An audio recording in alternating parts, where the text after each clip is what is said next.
Hey guys, it's Libby and today I'm here to talk about my first year of college. Like you may or may not know, a month or so, I don't know, I lose track of time, something like that, a little bit ago I completed my freshman year of college at Columbia College, Chicago, studying ASL interpreting, which is American Sign Language. Overall, I'd say it went pretty good. But I'm here to kind of go more into depth about like the different parts of college, sort of my experience with them, maybe my expectations, stuff like that, because I know a lot of you guys are of college age or like about to be or something, so maybe you'll find this interesting, helpful, relatable, I don't know. Hopefully you like it. So I'm just here to share my experience with you. Everyone's experience is different, but yeah, so I'm just gonna talk. I don't have any plan. I don't know what I'm about to talk about. I just kind of sat down and I'm like, I'm gonna film this video, but I don't have a plan. So if I start rambling or kind of jump around, sorry. I'm just speaking naturally. Whatever comes out of my heart is what you're gonna hear, I guess. So, yep, let's get started.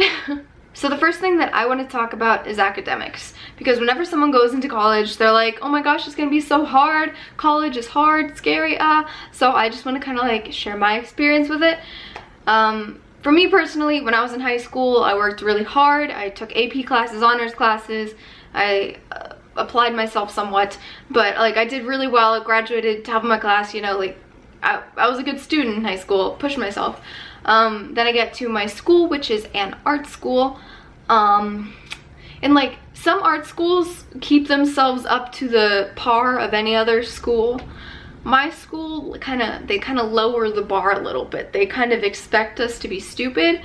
It's not a difficult school to get in, grade wise, ACT, SAT wise, low expectations. So all of the classes, they were pretty darn easy, which I am fine with. Like I wasn't looking to get F's when I got to college, so my school is easy, awesome. That won't be the case for everyone. It depends. A lot of it depends on what you're going into. So I'm going into ASL interpreting, like I said. Something like engineering, probably a bit more challenging to get through those courses. I'm not saying don't do it, obviously, but you know, it all depends what you're going into. Also, what school you go to. Again, my school, low expectations. Most schools, higher expectations. However, what it comes down to, regardless of what you're studying or where you're going, is how hard you work. Because even though my classes weren't difficult, I still did all my assignments on time. I like organized myself, all that, kept my shit together.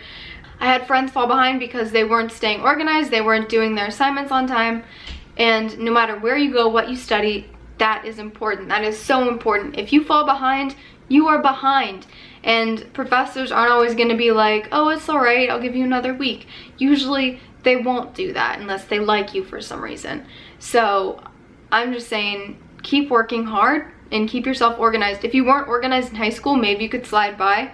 In college, that probably isn't going to slide as easily or as well. So first big tip is be organized in stuff.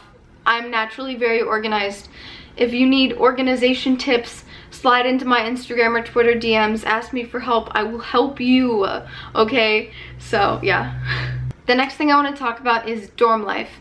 Again, at my school it was a little bit different. We lived in apartment style dorms, so we had 4 people living in one apartment, which had 2 bedrooms and then a kitchen and a living room. So my experience is definitely different than my sister's experience, who had 4 people in one tiny dorm room that had like a little half wall in between 2 of the beds and then like a little closet area. Like it was a small space for all of them. But we had this nice big apartment. But yeah, so again, it kind of comes down to what your environment is, where you're placed. Maybe you're commuting to school, maybe you are shoved into a tiny dorm, maybe you only have 1 roommate, maybe you have no roommates, maybe you live in an apartment, maybe you live in a frat house. You know, it all depends. But for me, it went really smoothly. My roommates and I all really vibed together pretty well for almost the entire year. We had maybe like 1 little fight or something towards the end of the year, but I think it was just all of us getting like kind of like we've been living together for too long kind of thing. So if you live in a dorm where people are throwing parties all the time or something, that'll be way different than my experience. We had some loud neighbors, but nothing too bad. Yeah, I mean, I don't really have too much to say about dorm life because my experience is different than what most people's is gonna be. Most people will be in just like a dorm building, but yeah. Also, I did a dorm tour at the beginning of the year. I'll probably link that below so you can watch that if you want to see like where I lived. But obviously I'm not there anymore and I won't be there again. So yes, but yeah. I do have a little piece of advice that I'd like to give about living with a roommate or multiple roommates. Is just like, yes, you're only 17, 18, 19, whatever, I don't know how old y'all are, but like, yes, you're young, but you must be an adult about everything.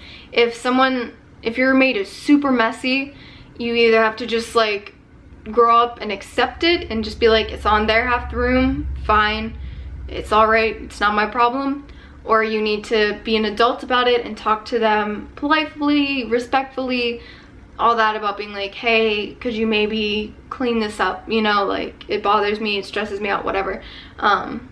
You just like, don't be petty about it, don't be like throwing shade, or you know, like, just be an adult, be mature. Because if you're being catty or pissy or whatever because you're mad at your roommate but you won't actually politely confront them about whatever issue you have, it's gonna suck a lot. And if you just let them walk all over you, that's gonna suck a lot too. So make sure you stand up for yourself, because I had some friends who lived with some loud roommates. They were in a room of 6 actually, so some of their roommates were loud, and some of them were having a little bit of extracurricular activity fun very loudly on occasion, or they'd kick everyone out so they could have that fun. And it was just like, I know that if that were me, I would be pissed. And I like, it's like, you don't want to anger your roommates and like get on their bad side, but you need to stand up for yourself. If you're trying to study, if you're trying to sleep and they're hollering with their friends, like,